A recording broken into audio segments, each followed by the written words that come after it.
Bem-vindos todos que sintonizam o grupo de Conexão Bíblica em mais essa oportunidade de tratarmos dos assuntos espirituais. Estamos falando sobre o Espírito Santo. E é assim que temos nos mantido durante todo este ano. Por isso hoje é uma ocasião especial. É o nosso último encontro deste ano. Então esse é o primeiro anúncio que eu quero fazer. E normalmente já é uma tradição. A gente interrompe no mês de dezembro e janeiro, 2 meses.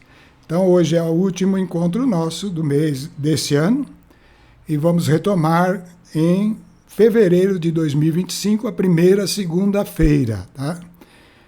Mas não é um tempo que você fica abandonado, porque não é a gente que faz essa companhia. Quem faz é o próprio, que está aí na tela, o Espírito Santo. E ele está com todos aqueles que creem. E é ele que é a companhia eterna e que nos une a todos. Então, nesse período ainda estaremos unidos por ele, né? Bom, nós vamos começar hoje, é um grupo especial, uma ocasião especial, né? Porque nós vamos tratar de um assunto bem pouco conhecido, mal entendido, e vamos tentar explorar isso aí que é muito importante para nós, né?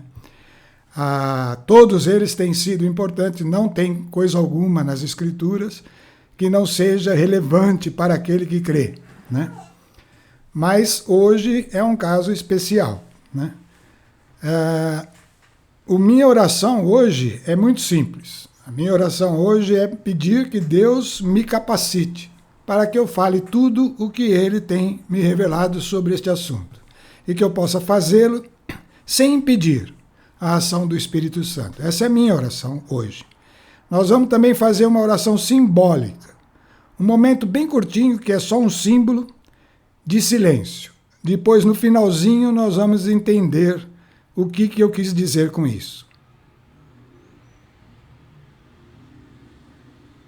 Pronto, passou. Vamos lá, vamos começar agora. Bom, nós chegamos aí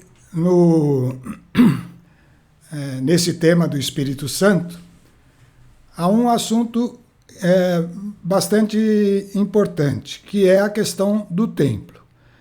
O templo é justamente o lugar onde eram ungidos no Velho Testamento aqueles que iriam ser, de alguma forma, estar em comunhão com o Espírito Santo, né?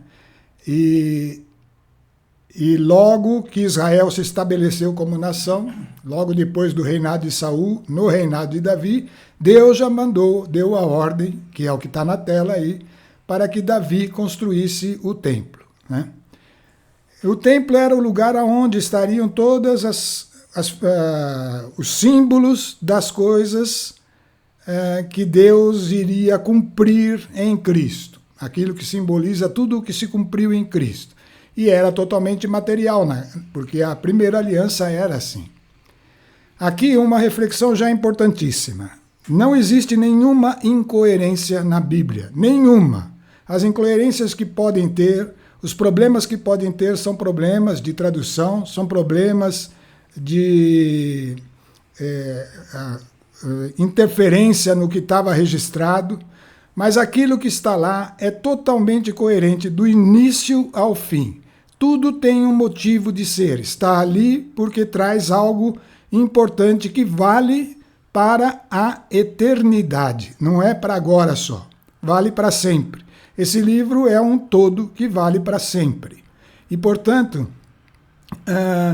a ênfase a ele eu tenho insistido cada vez mais porque isso foi impactando dentro de mim cada vez mais, tá? Então, nós estamos nesse assunto do Espírito Santo tratando agora deste momento em que Deus decidiu construir um lugar para habitar esse Espírito. Era dali que saíam a unção dos profetas, a unção dos reis e a unção dos sacerdotes, dos sumos sacerdotes, né? Aqueles que tinham o Espírito e que, portanto, representavam para a nação como um todo de Israel o que o Espírito Santo hoje é para cada cristão. Então, era dali, deste lugar. E vale a pena observar detalhes sobre isso, né? Então nós vamos caminhando, porque o assunto é importante e hoje nós temos que passar por ele todinho, né? Não tem jeito de prorrogar, senão fica muito longe, daqui 2 meses, né? Vamos lá. Profecia de Natã para Davi, nós já falamos na última reunião, estamos relembrando, né? 1 Crônicas, capítulo 17. Quando teus dias se acabarem, Deus falando para Davi, e tiveres ido juntar-te a teus pais, levantarei tua posteridade após ti, num de teus filhos, e firmarei o seu reino. Avisou isso para Davi, que ia firmar o reino. Por que ele ia firmar o reino neste momento? Ele explica. É ele que me construirá uma casa, e firmarei seu trono para sempre. É uma promessa grandiosíssima, mas a intenção de firmar o reino é porque quando construísse a casa, então o reino estaria firmado, né? Serei para ele um pai e ele será para mim um filho. Nunca retirarei dele o meu favor, como retirei daquele que reinou antes de ti, que foi o rei Saul, que tendo o Espírito, nós vimos quando ele chegou a receber os sinais da presença do Espírito, né? Orando no Espírito, mas ele valorizava muito a decisão própria, né? Não sabia se submeter. E aí então foi retirado e Davi ocupou o seu lugar. Eu o estabelecerei na minha casa e no meu reino para sempre. Esses para sempre que já foi falado, firmarei seu trono para sempre, estabelecerei na minha casa para sempre, estavam direcionados a Salomão, né? O seu trono será firme por todos os séculos. Mas Salomão aqui, vamos deixar claro, é uma figura daquele que veio construir o templo definitivo, que é Jesus. Por isso que essas frases são usadas. É óbvio que Salomão não ficaria reinando para sempre, mas Jesus, um dos filhos de Davi também, porque Jesus se denominava o filho de Davi, o filho do homem, e esse Jesus, sim, é aquele que constrói o templo definitivo e constrói em cada um de nós. Então, aqui vocês estão vendo que é tudo uma coisa que aponta para essa verdade, todo o Velho Testamento aponta para Cristo, né? Seu trono será firme por todos os séculos. Natã referiu a Davi todas as palavras que tinha ouvido em visão. Então, essa profecia de Natã foi dada a Davi e que ele ficou extremamente entusiasmado com isso, né? Bom, vamos tratar então dessa construção, a casa onde Deus habitaria, que é o templo de Israel, né? Aquele templo, ao ser edificado ali, era algo palpável, né? Algo que se via, onde se sabia ali estava a presença de Deus. Deus estava no meio do povo e isso ficava caracterizado pelo templo que foi construído, né? Para isso, que Davi, que percebeu a importância, ele começou imediatamente a preparar os recursos. Ele tinha dentro dele a noção, por uma revelação de Deus, da dimensão dessa obra, né? Ele sabia que tinha que preparar todas as pedras, a madeira, tudo que era o ouro, a prata, pedras preciosas, tudo que estaria envolvido na construção do templo. E tudo isso não é uma coisa assim de luxo simplesmente, de beleza, é apontando para algo precioso, a preciosidade desta obra, né? E Davi foi preparando esses recursos, mas ele não foi dado a Davi construir o templo. Ficou para o seu filho Salomão. E aqui também tem uma figura importante. É a que eu escrevi aí na tela. Davi foi um homem de lutas e vitórias.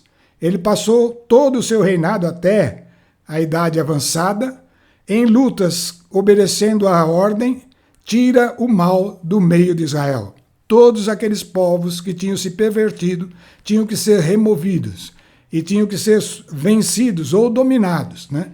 E eles teriam, e houve muita reação, lutas enormes. Davi viveu enfrentando essas lutas, mas foi vitorioso nelas, porque acreditava em Deus. Então ele teve ali essa determinação e extraiu o mal. E mesmo durante o reinado dentro de Israel, quando ele percebia algum desvio, ele entrava em ação para remover o mal do meio de Israel. Essa é uma frase muito registrada no livro dos reis, né? Tira o mal do meio de Israel, né?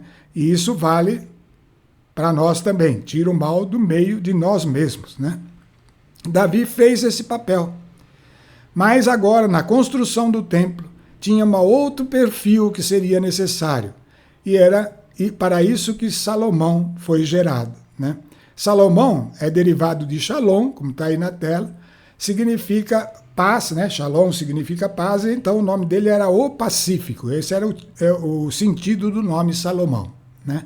Então ele tinha dois aspectos que seriam importantes na construção. A paz, tá vendo que tudo começa na paz, e a perseverança. Da construção agora vai ser feita na paz. Antes, preparação do terreno. Preparação pondo tudo em condições de receber essa presença eterna, né? E depois, então, na paz e perseverança é que a edificação é feita. É isso que nós temos que estar sempre atentos, né?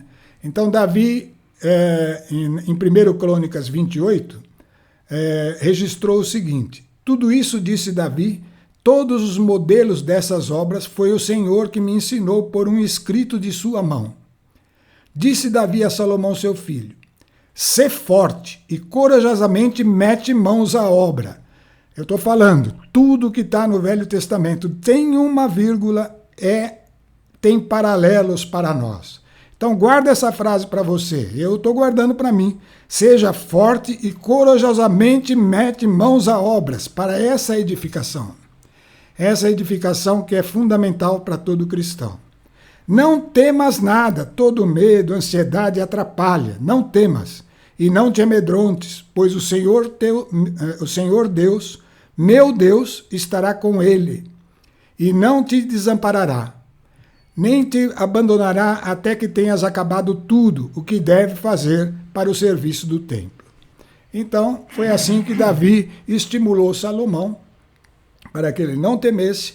Ele entraria agora nessa paz para trabalhar na edificação do templo.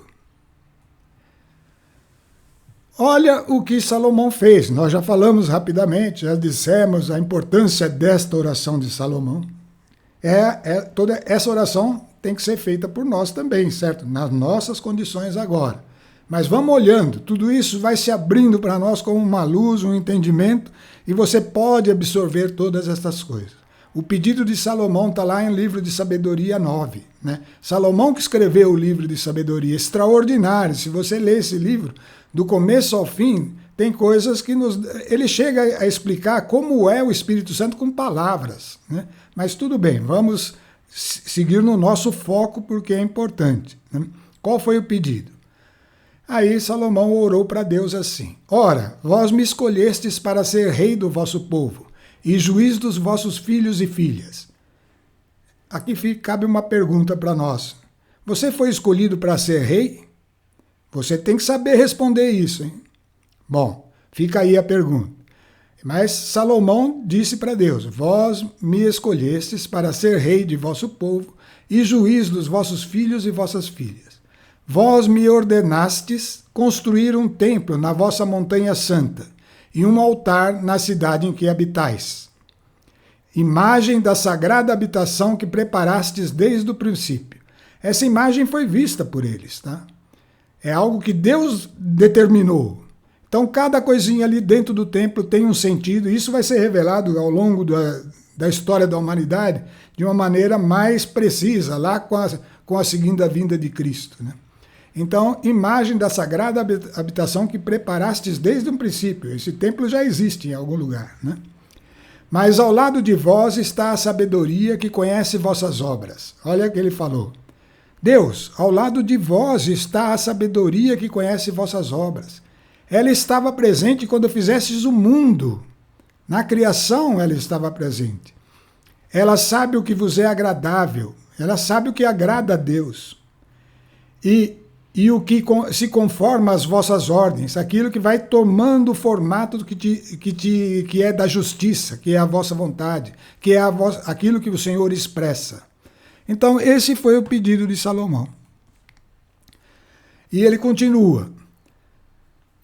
É o mesmo livro, Sabedoria 9, capítulo 9, continuando. Fazei-a, pois, descer do vosso santo céu e enviai-a do trono de vossa glória, para que junto de mim tome parte nos meus trabalhos, para que eu saiba o que vos agrada. Com efeito, ela sabe e conhece todas as coisas, prudentemente guiará os meus passos. Olha que ele está afirmando com confiança, né? Prudentemente guiará meus passos, me protegerá no brilho da sua glória. Assim minhas obras vos serão agradáveis, governarei vosso povo com justiça, serei digno do trono de meu Pai. Que homem, pois, pode conhecer os desígnios de Deus e penetrar nas determinações do Senhor? Olha, esse texto é extremamente importante para nós, né? Essa força que ele chama de sabedoria, né, ela vai descer do céu, do trono de Deus, ela conhece a vontade de Deus, aquilo que agrada a Deus, ela é capaz de nos guiar prudentemente e nos proteger no brilho de sua glória. Assim, as obras que nós passamos a realizar serão agradáveis a Deus e poderemos viver a condição de filho do rei, de reinar com ele. Nós fomos chamados a reinar com Deus. E serei digno do trono de meu pai, que ele estava, Salomão, falando de Davi. Portanto, ele diz que homem pode conhecer os desígnios de Deus e penetrar nas dimensões, nas determinações do Senhor. Então, isso é uma consciência que nós precisamos ter. Não é algo que o homem pode fazer. É por isso que é necessário nascer de novo. É por isso que é necessário, ao nascer de novo, receber o Espírito. E ele começar a andar conosco, porque vamos ter que mudar os nossos desígnios para que sejam os desígnios de Deus e penetrar nas determinações de Deus, né? Vocês estão vendo que tudo tem esse sentido, né? Continuando. Bom, mas e para nós? Nós recebemos essa mesma missão? Nós temos que edificar o templo? Hein? É uma pergunta para você. A resposta está aí na tela, ó. Paulo respondeu isso em 1 Coríntios, capítulo 3. Ele estava falando dele como apóstolo primeiro, ó. Nós somos operários com Deus. O apóstolo, ele opera, mas opera com Deus, né? Vós, o campo de Deus, estava falando dos convertidos, o edifício de Deus. Segundo a graça que Deus me deu, como sábio arquiteto, lancei o fundamento. Fundamento a gente sabe quem é. Ele lançou o Evangelho de Jesus Cristo. É nele que estamos fundamentados. Mas outro edifica sobre ele. E aqui, esse outro pode ter vários aspectos. Quem edifica? Quem está pregando edifica? Ajuda a edificar. Esse sim ajuda. E pode ser, então, que está dirigido a esse. Mas também vale para nós individualmente, né? O fundamento para nós foi dado é Cristo.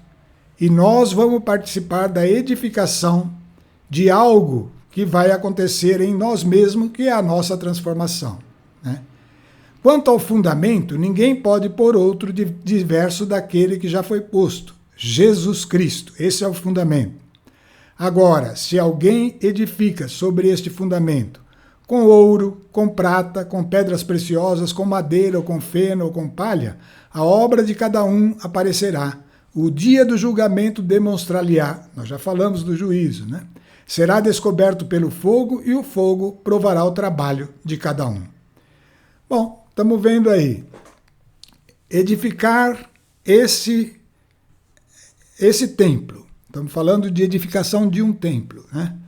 Edificar esse templo com os materiais adequados, os materiais incorruptíveis, como ouro, prata, pedras preciosas, né? Ou com materiais corruptíveis. Pessoal, a gente fica nessa possibilidade, hein?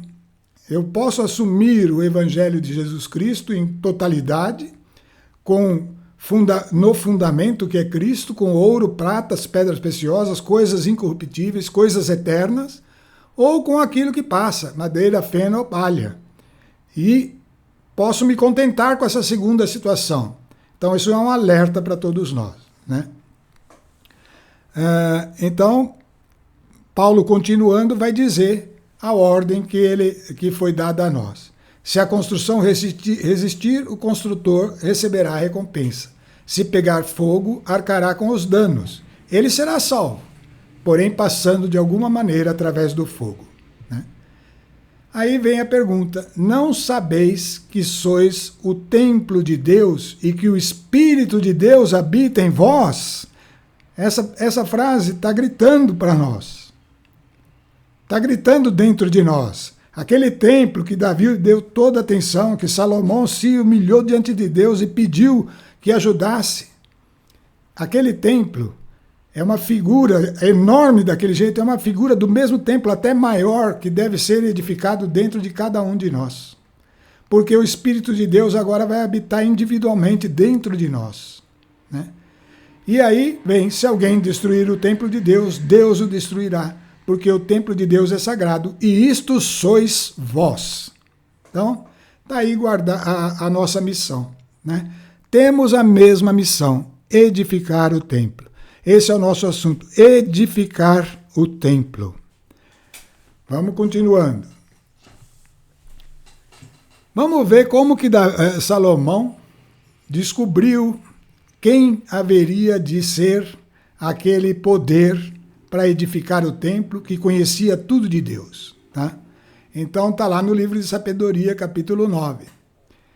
Que homem, pois, é Salomão falando, que homem, pois, pode conhecer os desígnios de Deus e penetrar nas determinações do Senhor?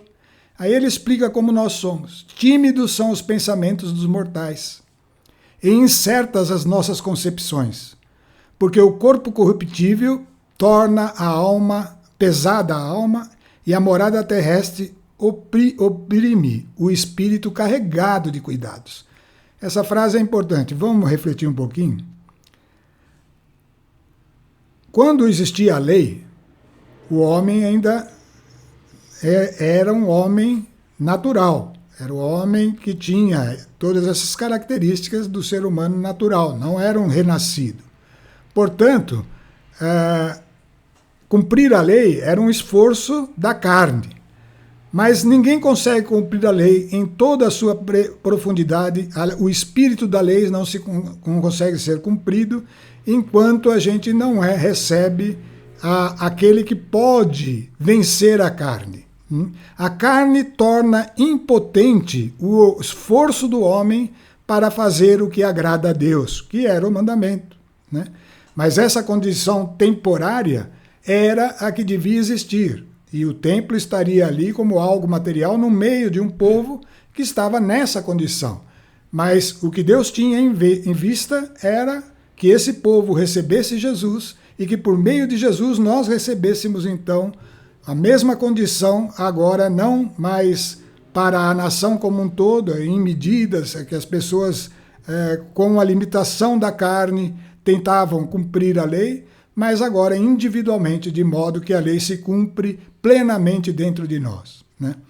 Bom, mas vamos continuar porque a leitura vai se mostrando mais clara, né? Então, o corpo corruptível torna a alma pesada e a morada terrestre oprime o espírito carregado de cuidados. Esse espírito é o nosso espírito de filho do homem, né? Mal podemos compreender o que está sobre a terra. Dificilmente encontramos o que temos ao alcance da mão. Quem, portanto, pode descobrir o que se passa no céu? E quem conhece vossas intenções? Estava falando para Deus. Se vós não lhes dais a sabedoria, e se do alto dos céus não lhe enviais vosso Espírito Santo. E aí, então, Salomão determinou claramente que a sabedoria a personificação da sabedoria é o Espírito Santo. E assim se tornaram direitas as veredas dos que estão na terra. Os homens aprenderam as coisas que vos agradam, e pela sabedoria foram salvos. Então, essa frase aí profética se cumpre individualmente para cada um de nós. Precisamos só edificar o templo, porque o Espírito está disponível pela obra de Cristo para habitar em nós. Bom, vamos lá. Quando nós tratamos da importância, lembra? Falamos bastante da importância daquele dia, aquele dia em que se cumpriu o pacto de aliança.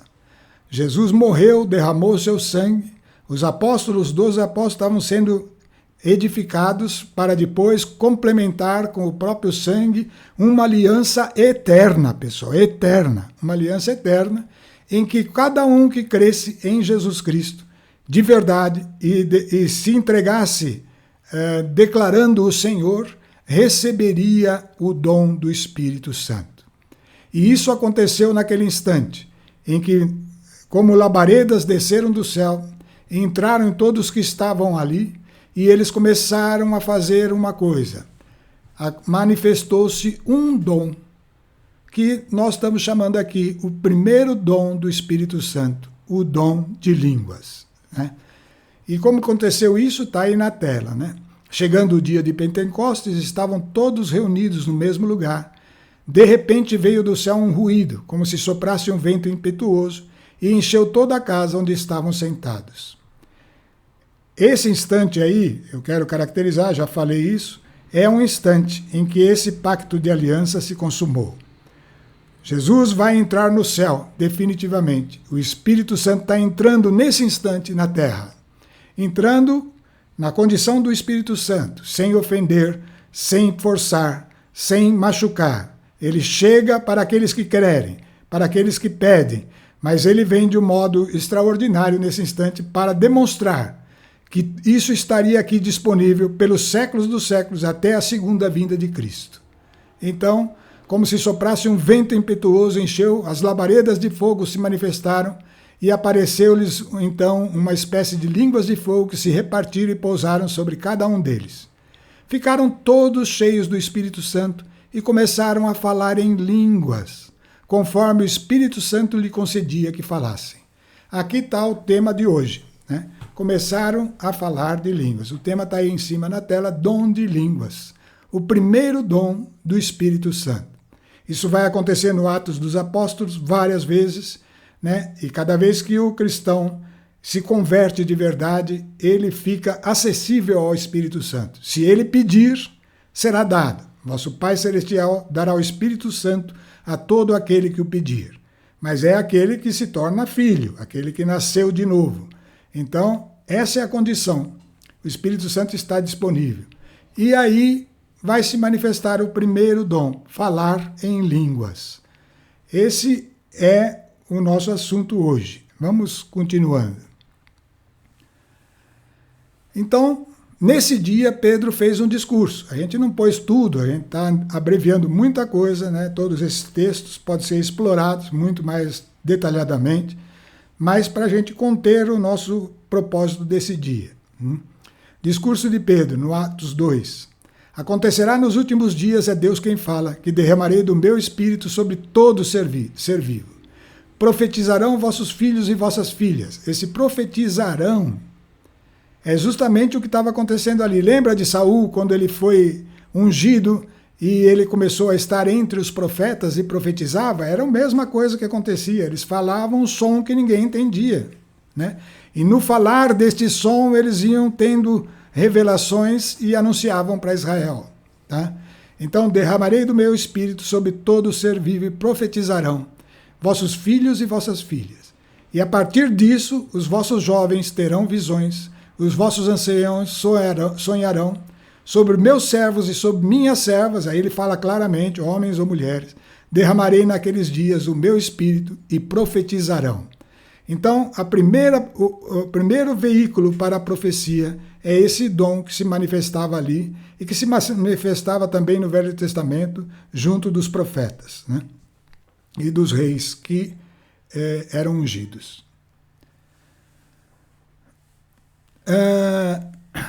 Mais adiante, né, já depois do Pentecostes, né, Pedro então começou a anunciar o evangelho, os apóstolos começaram a espalhar a notícia, né, aquilo era algo extraordinário que estava acontecendo, A cada discurso de Pedro, centenas de pessoas se convertiam, né?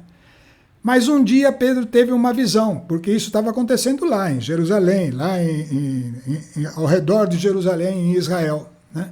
Mas Pedro teve uma visão que é importante para nós, né? Viu o céu aberto e descer uma coisa parecida como uma grande toalha. Isso é a visão de Pedro, que baixava do céu à terra, segura pelas 4 pontas. Nela havia de todos os quadrúpedes. Então a toalha estava, em cima da toalha tinha quadrúpedes de todos os tipos, né?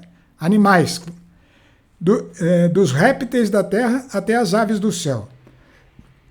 Então ele não estava entendendo nada que significava aquilo. Aí uma voz lhe falou: levanta-te, Pedro, mata e come. Disse Pedro: de modo algum, Senhor, porque nunca comi coisa alguma profana e impura. Então ali tinham quadrúpedes que não cumpriam os requisitos da lei para servirem de alimento, aves que também não cumpriam esse requisito, mas Deus tinha falado: mata e come. Essa palavra mata é importante, né? Mata e come. Disse Pedro: de modo algum, nunca comi coisa alguma profana ou impura. Esta voz lhe falou uma segunda vez: o que Deus purificou, não chames tu de impuro. Isso se repetiu 3 vezes, e logo a toalha foi recolhida ao céu. Vamos entender o que aconteceu aí? Está mostrando que nesse dia, que a partir daquele momento que veio aquela força do alto e tomou conta dos apóstolos e começou a se espalhar pela terra, agora tudo aquilo que era considerado impuro, ou seja, as outras nações, aqueles povos que deveriam ficar distantes de Israel porque se tinham pervertido totalmente, alguém fez algo por eles e a eles se tornaram, aos olhos de Deus, purificados, desde que aceitem o pacto, né? Mas se tornam purificados. E então Pedro estava tomando a consciência de que esse anúncio deveria se espalhar pelo mundo todo e não só para os judeus, não só para aqueles que eram da velha aliança, mas para todos, né? E é por isso que agora não tinha limites. Esse evangelho deveria percorrer o mundo. Por quê? Porque Deus, por meio de Jesus Cristo, derramou o seu sangue, pagou o preço de todo pecado, de toda distorção, a ponto de que aqueles que se sujeitarem a reconhecer-se pecador e aceitar esse sangue novo, então pudessem se tornar filhos de Deus, porque seriam considerados puros para receber aquele instrumento de edificação que é o Espírito Santo. Então isso se repetiu 3 vezes, confirmando, né? Bom, então aí surge a igreja e ela começa a se espalhar pelo mundo todo. Hoje eu falei, é um grupo que nós vamos passando rapidamente pelas coisas para chegar aí no nosso propósito final, que é dar uma consciência grande sobre essa questão do primeiro dom do Espírito, né? Bom, cada cristão, então, vamos realçar aqui, ele crê em Jesus, é a primeira coisa. Ele se torna aí recriado num lugar que a gente não vê e que ninguém conhece muito bem nesse mundo, nem os intelectuais, que é o nosso espírito. O nosso espírito, por causa de Adão, era um espírito tendente ao pecado, que a carne domina. Mas, renascido, ele torna-se um recipiente para coisas agora que antes ele não poderia conter e que vem de uma nova força, um novo espírito que pode ser adicionado. Mas esse espírito recriado passa a ser de quem foi convertido, tá? Então todo cristão ele já tem o necessário dentro dele mesmo para entender as coisas de Deus, para dar importância às coisas de Deus. Agora precisa da ajuda daquele que vem trazer aquilo que é de Deus para ele, né? E isso estará também disponível. Se ele nasceu de novo, tem esse espírito recriado, ele pode agora pedir o Espírito Santo que vai ensinar todas as coisas. E ele estará conosco eternamente. E aí veja então o que Paulo começa a pregar para as igrejas, né? Efésios 5. Vigiai, pois, com cuidado sobre a vossa conduta. Veja bem, a vossa conduta agora tem que começar a ser mudada, né? Que ela não seja conduta de insensatos, mas de sábios, que aproveitam ciosamente o tempo, que aproveitam com todo o cuidado, com todo o apreço, com toda a atenção o tempo. Pois os dias são maus. Pessoal, o dia passa rápido. O nosso tempo nesse mundo é curto. Porém, nós temos que cuidar desse tempo ciosamente, com toda a atenção, porque senão o que nos sobra na mão é o mal. Tá? O mundo é assim, e é um mundo tenebroso. Nós precisamos estar no mundo sem pertencer a ele, é um processo de desprendimento, mas nós temos o ajudador, né? Não sejais imprudentes, mas procurai compreender qual seja a vontade de Deus. Não vos embriagueis com vinho, que é a fonte de devassidão. Aí ele vai falar como nós vamos nos tornar prudentes, como que nós vamos compreender qual é a vontade de Deus, aquilo que Salomão pediu, né? Como isso? Não vos embriagueis com vinho, não é com o vinho que você vai se sentir bem e satisfeito que você vai conseguir isso, mas é enchendo-vos do Espírito, agora com letra maiúscula, o Espírito Santo. Como? Ele cita na frente, recitai entre vós salmos, hinos e cânticos espirituais. Esse cântico espiritual é o cântico em línguas estranhas, é a oração no Espírito. A leitura é importante, dos salmos. Cantar hinos com entendimento, importante, mas também cânticos espirituais em línguas. Tudo isso são instrumentos, só instrumentos para irmos nos enchendo. Lembra das virgens prudentes? Está aí na tela, ó. Elas tinham que ter reservatórios cheios do Espírito. E é isso que nós estamos anunciando agora, que aqui agora é possível. Enchei-vos do Espírito, recitando entre vós salmos, e eu estenderia, você guardando cada termo da palavra, que é de estímulo, que é que você pode pegar para você pela fé em Jesus Cristo, pelo poder do nome de Jesus, guardando isso, alegrando-se com os louvores a Deus que estão nos salmos também, e com cânticos espirituais, é isso que é o nosso assunto, né? Cantai e celebrai de todos o coração louvores ao Senhor. Rendei graças sem cessar e por todas as coisas a Deus Pai, em nome do Senhor Jesus Cristo. Vamos continuar a ver sobre as virgens prudentes.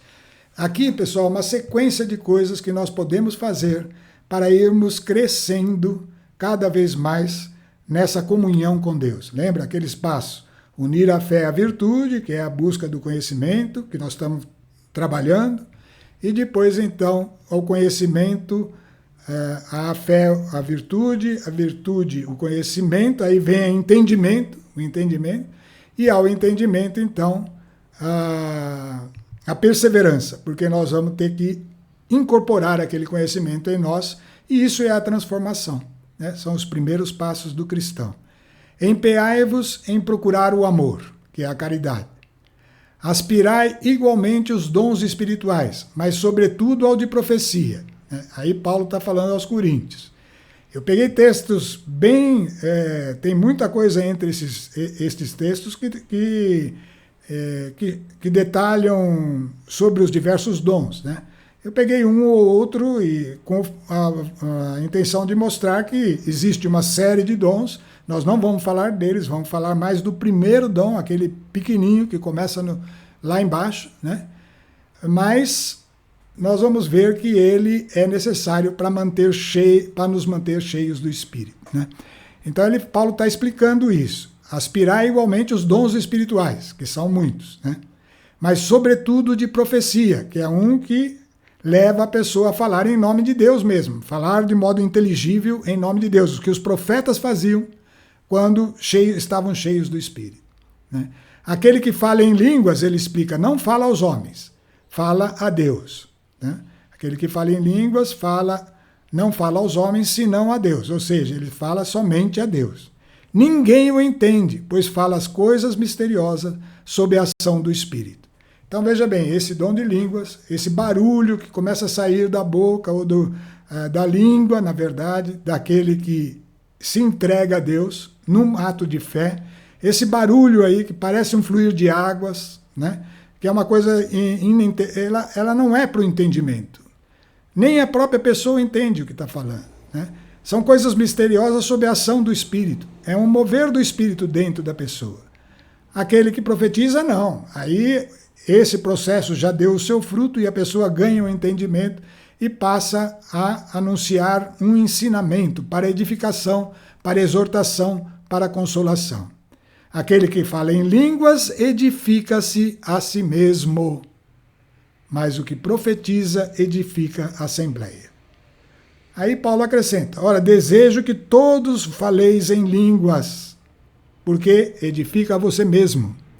Porém, muito mais desejo que profetizeis, porque daí vai edificar aqueles que estão em volta, né? A partir daquele processo, passa o outro. Por isso, o primeiro dom, o dom de línguas, o primeiro deles. Depois, então, aí vem o desenvolvimento dos outros dons, até de ensino, de profecia, de todas estas coisas, né? Muito bem. Estamos vendo aí a importância desse dom de línguas, que ele é o menorzinho deles, mas é base, é fundamento, é necessário para que aconteçam os outros, e especificamente para que nós sejamos edificados. Lembra, nós temos que edificar o templo. Você tem que edificar o templo. O Espírito Santo está em você e ele espera uma casa adequada.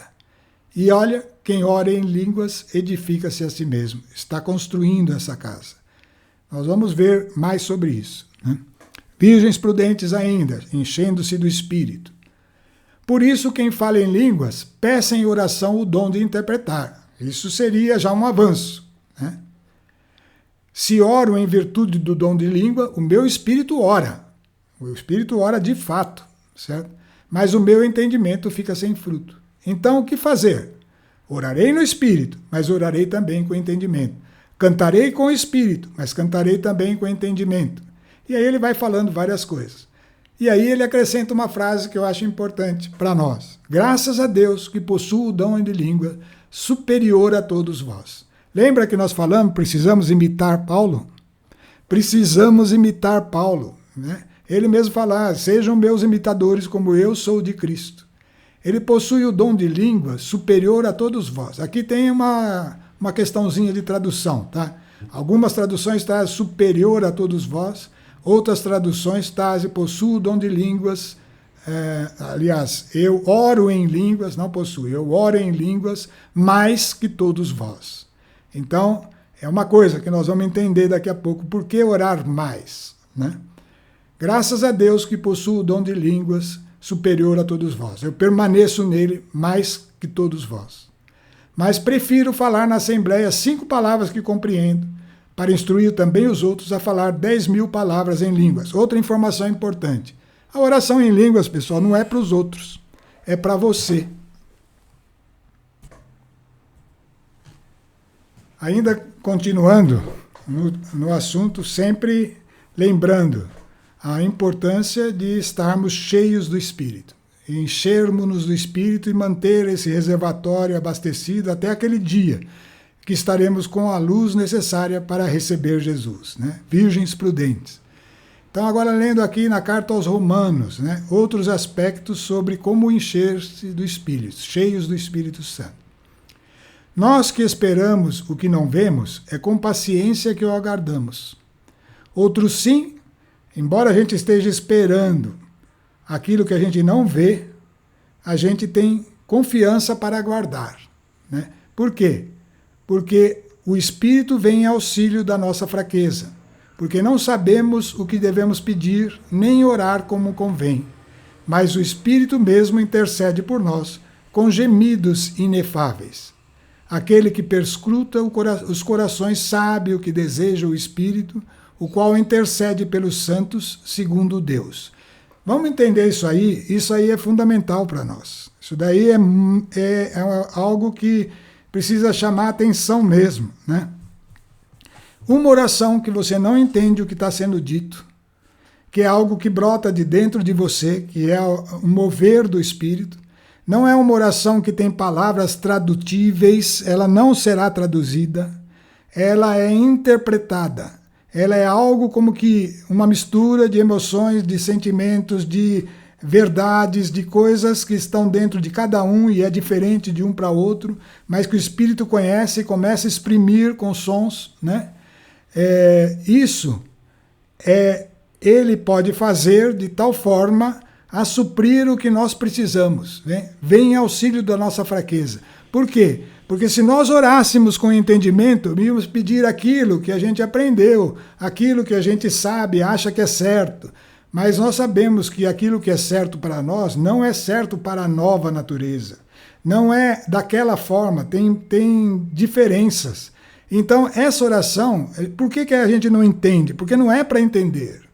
Ela é algo que vai crescendo e um dia que a gente vai interpretá-la, saber o que é, porque cresceu, é porque nós já estamos em condição de entender aquilo.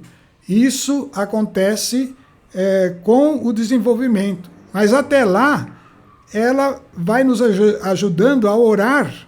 Toda vez que você está orando em língua, você está orando da maneira que convém.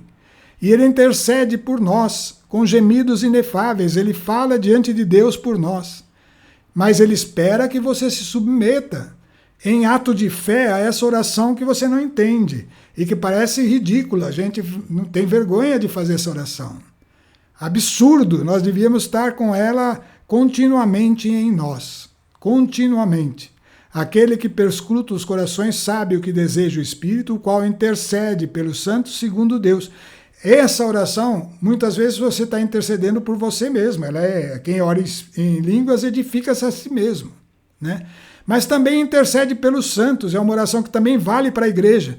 Imagina-se como os primeiros convertidos, como a igreja que estava nascendo lá em Israel, junto com os apóstolos, orava continuamente no Espírito, como fortalecia o propagar da verdade, a força de conversão, coisa que se perdeu ao longo do tempo, né? Por quê? Além de interceder individualmente para aquele que está orando no Espírito, essa oração, esse som também aponta para Deus como algo que se estende aos outros convertidos. Então, orar pela igreja no Espírito é mais adequado do que orar com entendimento, porque às vezes vão pedir coisas que não são convenientes, né? Então, a oração no Espírito, ela vale individualmente para nós mesmos, mas também ao fazê-la estamos orando por todos, pelos outros convertidos e fortalecendo o corpo de Cristo na terra. Quanto mais oração no Espírito, mais forte fica o corpo de Cristo na terra. Daí a gente vê como está grande a apostasia, porque é uma atitude que perdeu importância, que não é destacada nos ensinamentos, que não é destacada no dia a dia do cristão, né? Então nós temos que ir tomando consciência disso.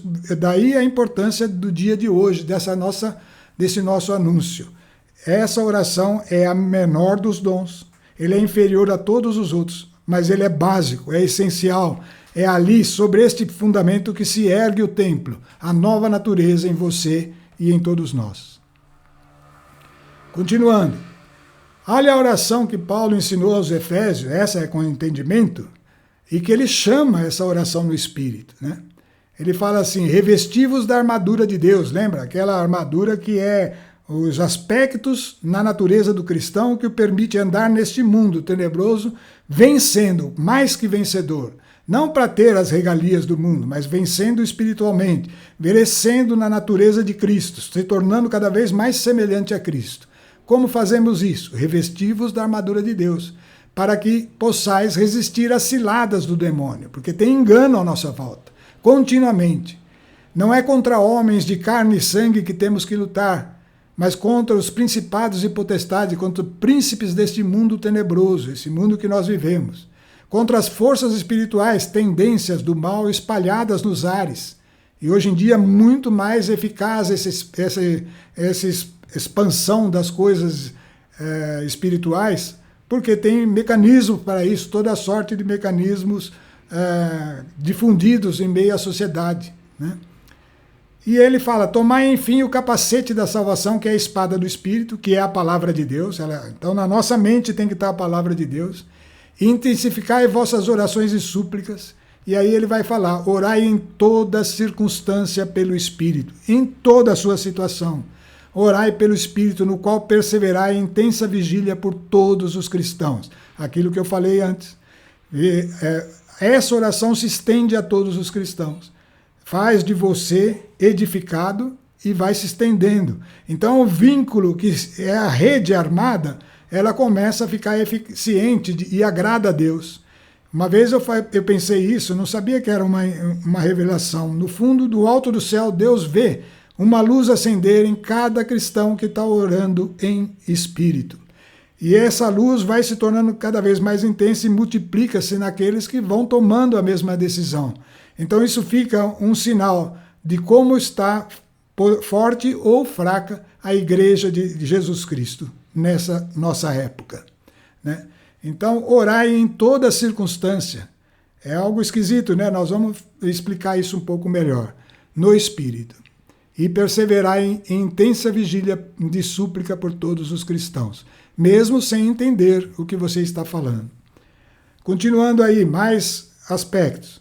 Vigiai com cuidado sobre a vossa conduta, que não seja conduta de insensatos, mas de sábios, que aproveitam ciosamente, cuidadosamente o tempo, pois os dias são maus.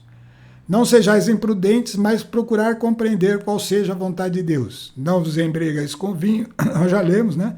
Que é fonte de devassidão, mas enchei-vos do Espírito. Então, recitai entre vós salmos, hinos e cânticos espirituais. Cantai e celebrai de todo o coração louvores ao Senhor. Então, esse texto nós falamos lá atrás, ele veio repetido aqui, acho que foi por acidente. Mas é a mesma coisa. Encher-se do Espírito é estar cheio do Espírito, recitando salmos, hinos e cânticos espirituais. Então, essa oração em línguas que se manifesta também como um cântico. Se a pessoa se decide a tomar essa direção, a oração começa a se transformar num cântico. Se quer orar como se fosse uma oração numa língua diferente, também pode, não tem problema nenhum. O Espírito Santo, ele é maleável, ele vai se adaptando. E começa, na nossa persistência em permanecer na oração, começa a tomar a dianteira e começa a nos levar e nós passamos a ser dirigidos por ele. Continuando, outro ponto. Eu vos exorto, pois, irmãos, pelas misericórdias de Deus, a oferecerdes os vossos corpos em sacrifício vivo, santo e agradável a Deus. Isso é o vosso culto espiritual. Então, como que a gente oferece o nosso corpo em sacrifício santo e agradável a Deus, que é um culto espiritual? Quando a gente se dispõe, pega o nosso corpo, nos leva, por exemplo, a se colocar diante da palavra para ler, ou nos leva a um encontro da igreja para partilhar e para ouvir, ou nos leva a ouvir uma pregação como essa que a gente está fazendo, né? Assim nós estamos oferecendo o nosso corpo, pondo nossos ouvidos, nossos membros ali, entregando ao Deus Todo-Poderoso, né? Isso é uma coisa agradável a Deus. Esse é o nosso culto espiritual. E não vos conformeis com este mundo, mas transformai-vos pela renovação do vosso espírito. E aí ele vai falar, nós vamos ver como, né? Transformai-vos pela renovação do vosso espírito. Aquele espírito recriado, ele tem que estar continuamente se enchendo de novos valores. É um espírito novo. Os valores do espírito antigo são os valores que nós recebemos por herança de nossos pais, da nossa família, do ambiente que vivemos, do meio, esses valores do mundo. Mas agora, transformai-vos pela renovação do vosso espírito. Novos valores vão sendo colocados como fonte da nossa tomada de decisão, que é o espírito, fonte dos nossos, daquilo que nós damos importância, que são os valores que ficam armazenados no nosso espírito. Transformai-vos pela renovação desse espírito, para que possais discernir qual é a vontade de Deus, que é boa, agradável e perfeita, porque ela é o que é bom, o que agrada a Deus e o que é perfeito. Mas como que eu faço essa renovação do nosso espírito? Como? Né? Edificando o templo. Aí Judas, a carta de Judas, que é uma única carta, lá no versículo 1, no capítulo 1, que é o único capítulo, versículo 20, diz assim: mas vós, caríssimos, esse Judas não é o Judas que se desviou, esse é um dos que foram levados, convertidos e começaram a anunciar o Evangelho, né? Mas vós, caríssimos, edificai-vos mutuamente sobre o fundamento de vossa fé santíssima. Orai no Espírito Santo. Novamente falando, para edificar, ora no Espírito. Edificar, ora no Espírito. E aí vem a frase que nós queríamos chegar, que é 2 Tessalonicenses 16. Paulo falando à igreja dos Tessalonicenses.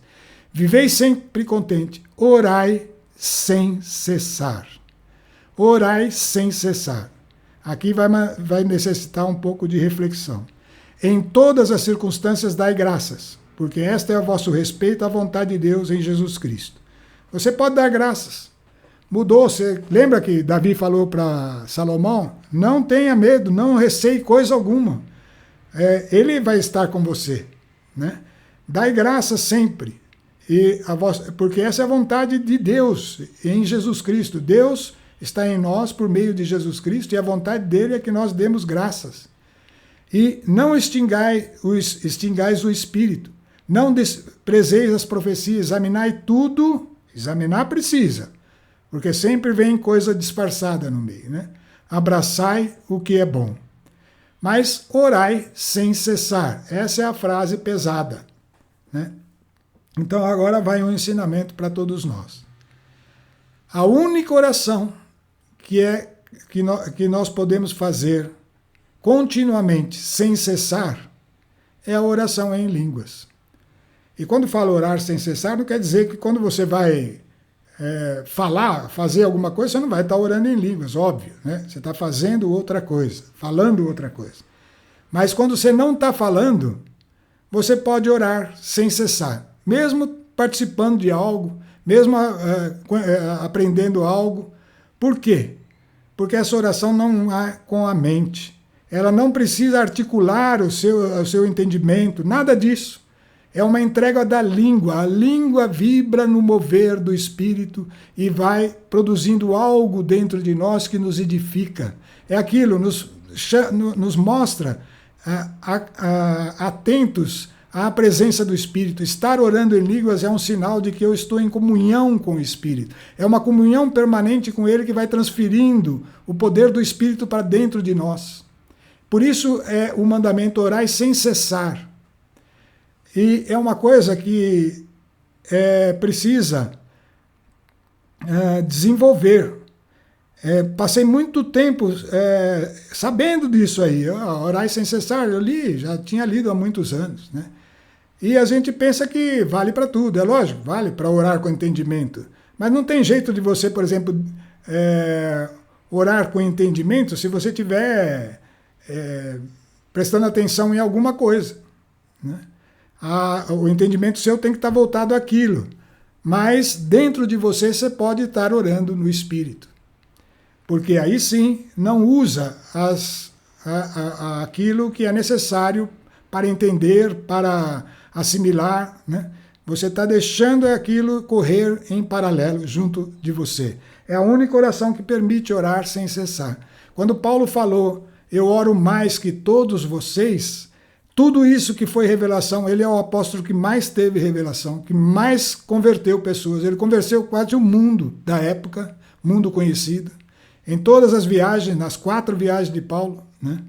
Que foram viagens que duravam anos, né? A primeira durou 14, as outras duraram mais de 14 cada uma, né? Ele evangelizou quase o mundo todo e ele dizia, eu oro em línguas mais que todos vocês, né? Isso significa que ele estava toda oportunidade, em todo instante, e pondo em prática essa ordem, orai sem cessar. E o único jeito de fazer isso é orar no Espírito. E isso vai nos edificando. É assim que a gente vai crescendo. Vou contar para vocês, peraí, vamos ver o próximo aqui. Esse próximo vai ser a nossa final, tá? Então antes vou contar o fato da oração em línguas, aí, um pequeno testemunho aí. Eu me converti, nós aqui, a minha casa, no tempo da renovação carismática. Era um mover do Espírito que aconteceu dentro da Igreja Católica, né? Aconteceu, e ele era rico nessa consciência da presença do Espírito Santo. Começaram a impor as mãos para receber o Espírito, orar no Espírito, a oração em línguas era forte, né? Foi um tempo em que a igreja se fortaleceu muito. Por quê? Por causa disso, tá? E a gente orava no Espírito. No começo a gente não entendia muito como fazer isso, se fazer isso junto uns com os outros, né? Porque a oração em línguas pode acontecer no momento de reunião de igreja, mas ninguém está entendendo nada, como Paulo falou, né? É melhor falar poucas palavras que falam o entendimento para a igreja do que ficar falando numa língua que ninguém entende. Então, essa oração assim, nesse mover do Espírito, que é algo que não é para o entendimento, ela é muito individual. E por isso que é uma coisa que a gente pode fazer individualmente em todo instante. Porque não precisa do som, pessoal. Porque mesmo que tiver o som, ninguém vai entender, né? Não precisa nem do som. Basta o mover da língua. Não precisa que a outra pessoa perceba que você está orando. No começo da renovação, a gente orava em línguas com muita frequência. Mas aquilo começou a ficar um peso, né? Porque se às vezes um quer orar, o outro está querendo falar outra coisa, ou conversar, ou fazer algo. Então ficava uma coisa desagradável, né? E mesmo que a pessoa tomava consciência disso, começava a orar baixinho, mas esse orar baixinho incomoda também, né? Não é assim. A oração em línguas é algo que tem que fazer igual toda a oração. Segundo Jesus Cristo, no Sermão da Montanha, ele fala, se você vai orar a Deus, sai, entra no teu quarto, fecha a porta e ore. A oração para fazer em conjunto são casos especiais. Quando existe um propósito comum, estão todos unidos, orando, ou com entendimento, ou no espírito, mas com aquele propósito. E é um momento em que todos estão com aquele propósito. Em outras horas, é orar separado, porque Deus quer você lá, quer ver o que você vai trazer para Ele e quer te ajudar ali, né? E você tem que aprender a ter uma oração sincera com Deus, não é só falar coisas convencionais. É algo que você está sentindo, que precisa expor, então não é algo para os outros ficarem junto, é algo separado. Acontece que a oração em línguas, isso pode acontecer mesmo no meio dos outros. Você pode estar orando no Espírito sem que ninguém saiba nada, e isso é o certo. Porque você está orando sem cessar, está se edificando, está ouvindo o que os outros estão falando, está presente e, ao mesmo tempo, não está deixando de manter uma comunhão com o Espírito crescente, cada vez mais crescente, de modo que você está sendo edificado e de modo que venham as revelações. E aí sim, você vai ser capaz de falar com revelação, de falar com entendimento. Está vendo a importância? E por que é o primeiro donzinho lá embaixo? Porque a pessoa não sabe ainda orar como convém. Então precisa da oração no Espírito.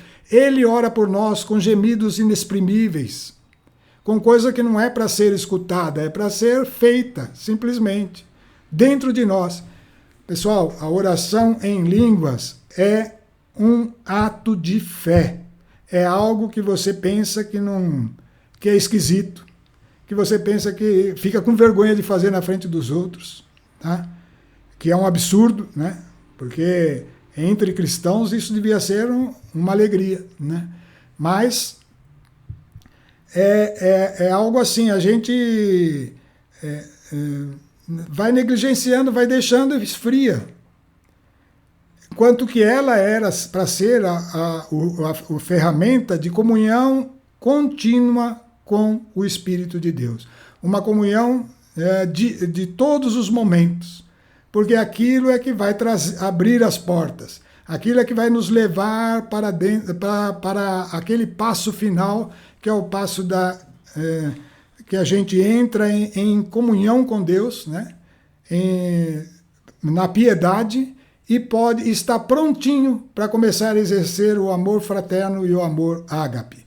que é, então, o mover de amor, que é a natureza expressa de Cristo. Para chegar lá, para edificar esse templo, que é capaz de conter o Espírito e de manifestar esse Espírito, nós precisamos desse recurso. Então é algo que não é para nosso entendimento, mas é um ato de fé. Você tem que começar a crer. Como é que eu oro em línguas? Se você pedir para alguém que ora, você vai ver que é só você imitar ele. No começo você está imitando. Vai imitando aquilo lá, mas sai dali, você não tem como imitar. Vai ser você mesmo, fazendo a sua língua vibrar e se mover e fazer. Se dispõe a falar uma palavra, sai uma palavra esquisita, né? Não tem problema nenhum, é isso mesmo. Você está dando um sinal de fé, você crê. Deus me deu o Espírito e o Espírito ora por mim, e essa oração não é para o meu entendimento, e tem que ser assim, porque o meu entendimento ainda atrapalha. Quando eu crescer, quando eu souber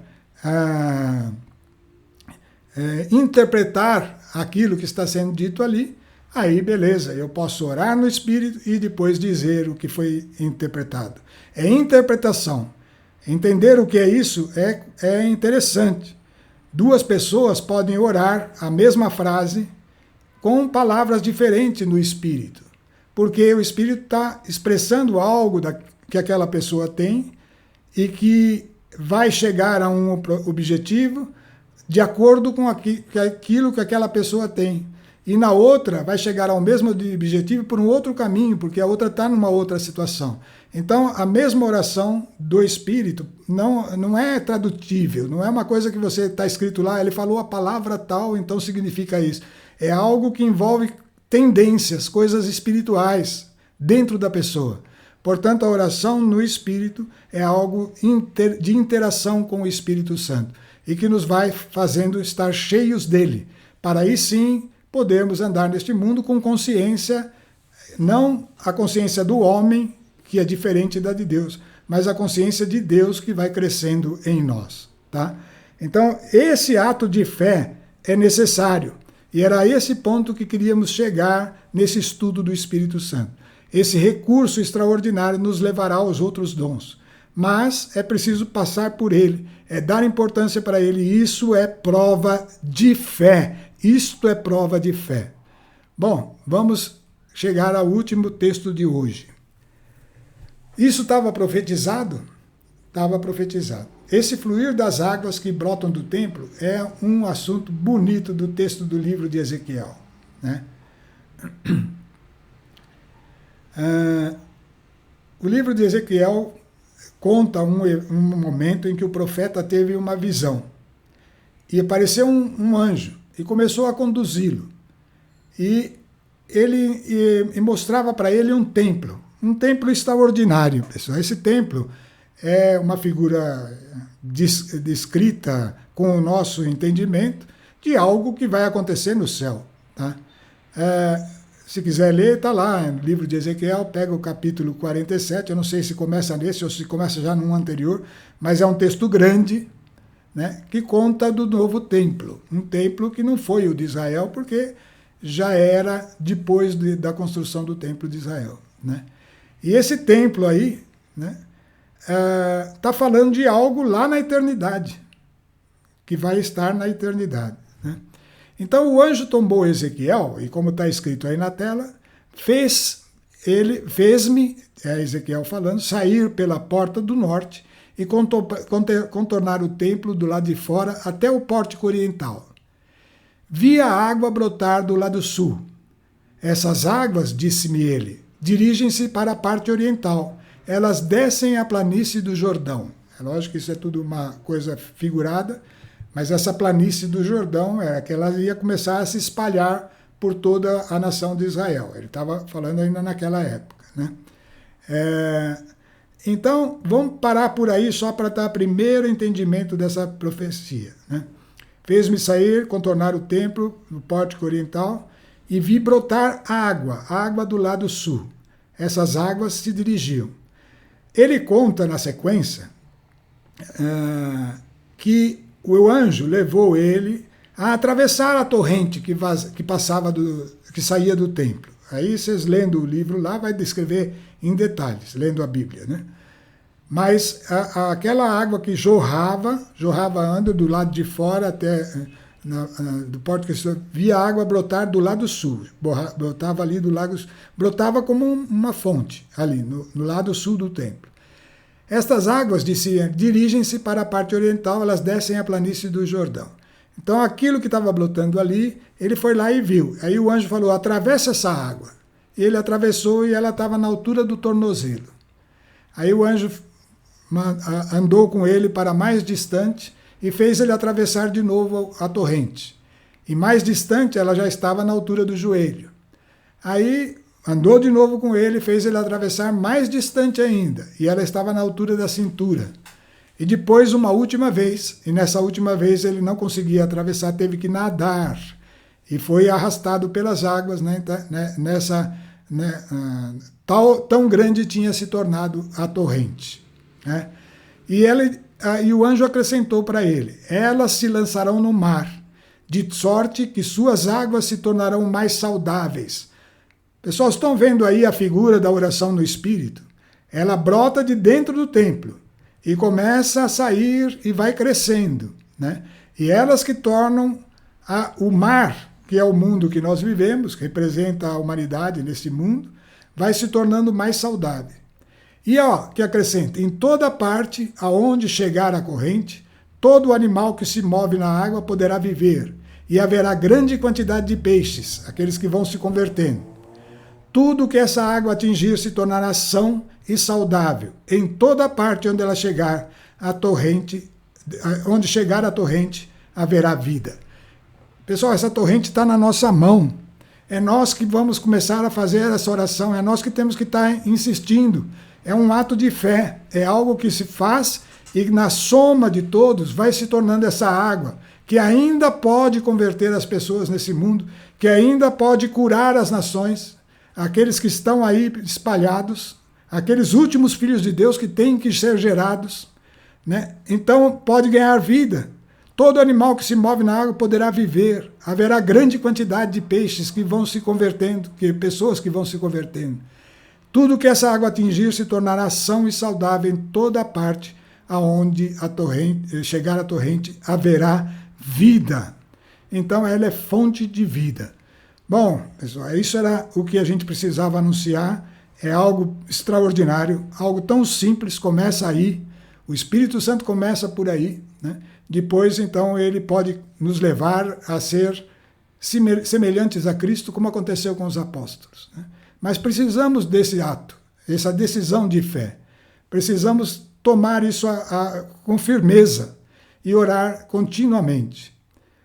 Como eu disse no começo, a gente teve um ímpeto nesse sentido, que foi esmorecendo, mas eu sempre vi essas questões aí de orar sem cessar, tentava ficar orando quando está dirigindo, mas aí você fica repetindo coisas que não são tão necessárias, fica parecendo que você não está crendo naquilo que você está pedindo, né?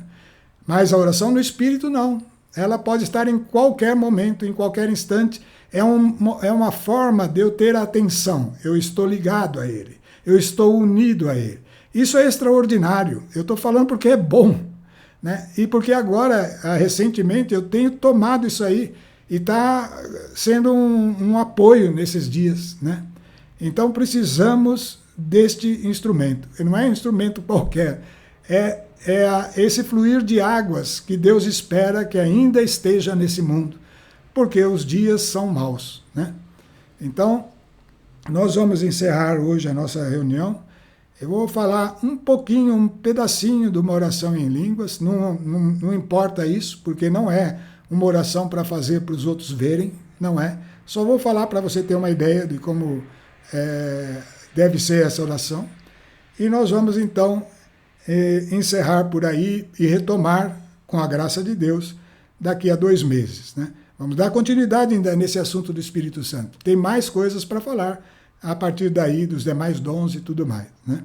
Então, fiquem na paz de Deus, fiquem na paz, na confiança, e aproveita esse tempo, fica essa missão. Comece a exercitar esse dom. a pô-lo em prática. Você tem 2 meses aí para voltar renovado, fortalecido e ensinar a gente. Começar a ensinarmos mutuamente, porque fomos edificados pelo Espírito. Então, colocando-nos na presença de Deus, em nome do Pai, do Filho e do Espírito Santo, eu, Senhor, entrego essa oração em tuas mãos.